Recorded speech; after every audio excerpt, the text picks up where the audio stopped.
Hey guys, Kunal here, Bulls on Wall Street. I want to take a second and talk to you about a trade today because I think it's a huge important lesson for all traders, new and old, which is the importance of not being afraid to be wrong, to admit you're wrong, and cut losses. See, when I was a new trader, if I was wrong, oftentimes on my first one or two trades of the day, I'd get super stubborn about it and I'd hold on to it because I would not want to take that loss thinking it would ruin my day. But guys, it'd be like 9:40 in the morning, sometimes even earlier. Maybe I got a little excited and I jumped into the play, and rather than taking that small loss and continuing on with my day and just grinding it out and going for my goals on it, I'd hold on, and then that small loss would turn into this huge disaster. But more importantly than that, I would actually miss all the stocks that I was watching. You know, I'd have this awesome game plan. I'm going to hit this and I'm going to hit this and da-da-da. But then I'm stuck with this albatross, and so I miss my other plays. And then my whole day would be ruined, not just from the actual loss, but the opportunity cost. And that's one of the biggest parts about trading, is not just the losses you take, but the opportunities you miss. And so this comes into fruition a lot more when you have a smaller account. For those of you guys that know, I'm trading a $2,000 account inside my fund like my students do, where we give them access to buying power and no PDD and really cheap rates. And I'm mimicking exactly the same type of account that they would be trading with the rules that I give them. I have almost 200 traders in there, and I trade alongside with them, showing them how to grow an account. So today, I woke up extra early. I did my mentorship class at 8:45 in the morning. I give them a pre-market run-up, and we were talking about LABU the whole morning. Like, oh my gosh, Donald Trump tweeted this, like it's tanking, like this thing is done. And I was so excited, and I was telling the students, like, look, this thing is going to probably get down to $34, $35. We could get a couple hundred shares and maybe even make $1,000 on it. For a small account, that's a pretty big deal, right? That's what we call an account builder type day. So I was all gung-ho about it. And so I have very specific patterns I like to hit at the morning. ORB, quick pullback buy. These are some specific scenarios and patterns that I need to see to take the trade. And then guess what happened this morning? Market open, I was like, LABU, and I shorted it the first candle.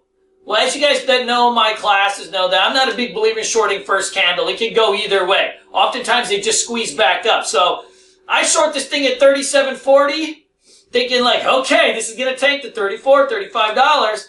And then guess what happens?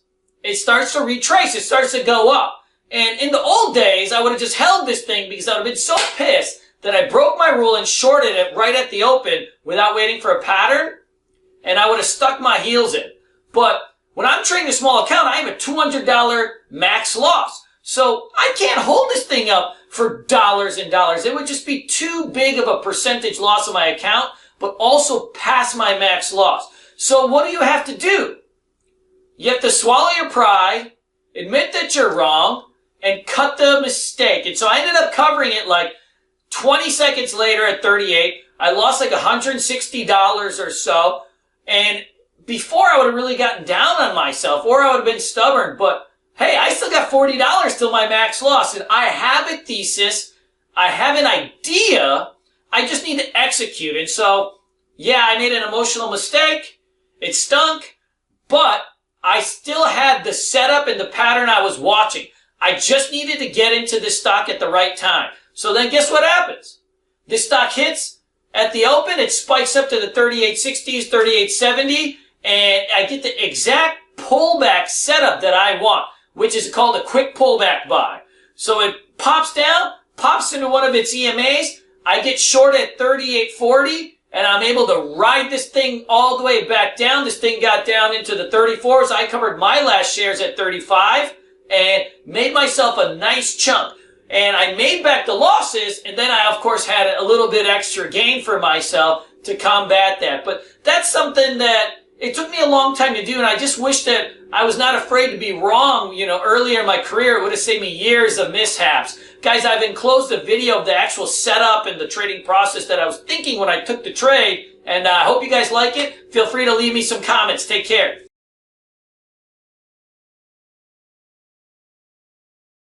Hey, Haladala, folks. Hey, so let's talk about this trade in LABU here that I was discussing here. So where I made the mistake was, when the stock opened, and so we had a pretty good day on it.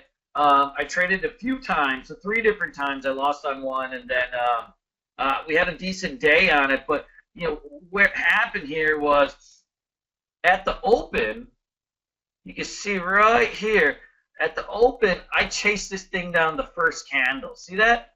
So when you chase something down the first candle, like, you don't necessarily know if it's going to go long or short, And that was my mistake, because you never short first candle unless you get a red to green type of setup, okay, where you have a previous day's setup. So I shorted it basically at the lows, of course, right?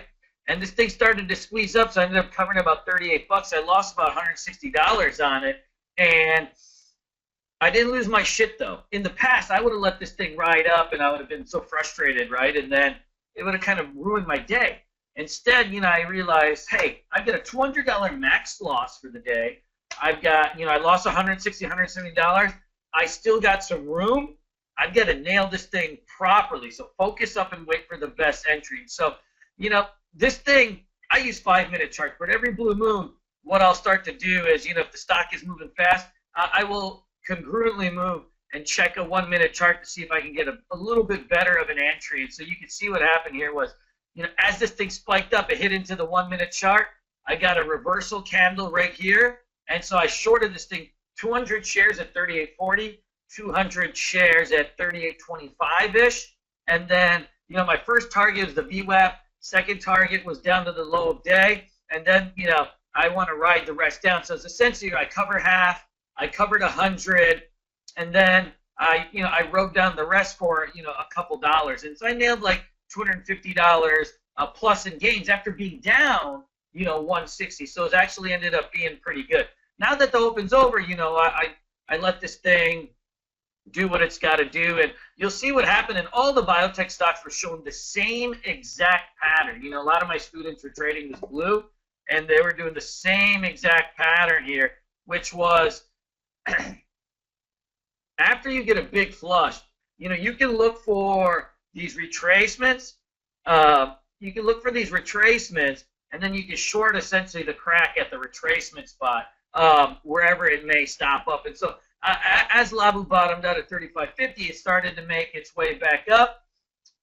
It cracked. I shorted the trend line break, and I usually like these things that kind of stop into either VWAP or 9 EMA areas at that time of day. That setup you can only use at very specific moments. But at this particular day, with this nature of gap down, I'd be looking for a VWAP type of short. And I just need a little bit of confirmation to make sure I nail it down. And then it's just, first target down low of day. And then, I covered the rest at about 35, and I took off for the day. So could have been a bad day, but ended up being a good day. I think shorting 400 shares, too. Of course, I didn't scale in, right? That's where I made the mistake, because, now you short 400, and you cover 400, then you short 200, and you short 200, and, now you're getting into this slippery slope of, maybe you might start over trading. So in the beginning, too, if you're going to try to nail something right at the open, scale in a little bit and wait for that perfect entry. But if you do it, you can get a good gain. And, this is what we do in small accounts trading. Like I only traded the one stock today because I was hyper-focused on nailing it and, extracting what I could on it. Could I have taken maybe some other positions later in the day? Sure. But once again, there are no, huge home runs in this type of trading. Your goal when you have a small account is to slowly grow it so that you can get to 5,000 and 10,000. I think once you get to 10,000, you can really make some moves. You can have a few different positions going.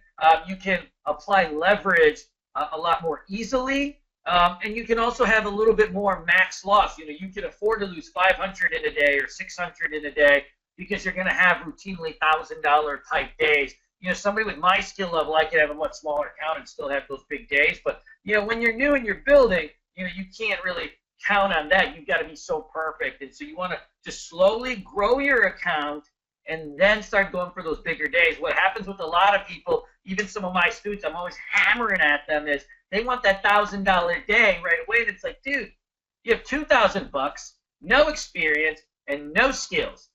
What makes you think you're going to go out and just make $1,000 today? Learn how to make $100. You show me you can make $100 and I'll be impressed. You show me you can make $1,000, I'm going to probably consider it luck, right? Show me how you can do 100 and then 100 and then 100 and then let's move to 200 and 300. And guess what? Every blue moon like today, you know, this happens about once a week, we will be faced with opportunities where we can go for a much bigger gain. But we can't always count on it. When it's there, we take it, right? We take what's there, right? We never force the issue because guess what? We don't have infinite capital when you're trading these smaller accounts, right? It's a limited capital, so your mistakes have to be very small, and you've got to be like a sniper, waiting for that right moment, right? You're just waiting for that right moment. Remember that our biggest advantage as retail traders is the ability to be opportunistic. See, mutual funds, hedge funds, really rich people with big accounts, they always got to have stocks. They've got to hold stuff overnight. They've got to do this. They've got to always be in positions. As small account people with smaller accounts, we don't have to be in anything.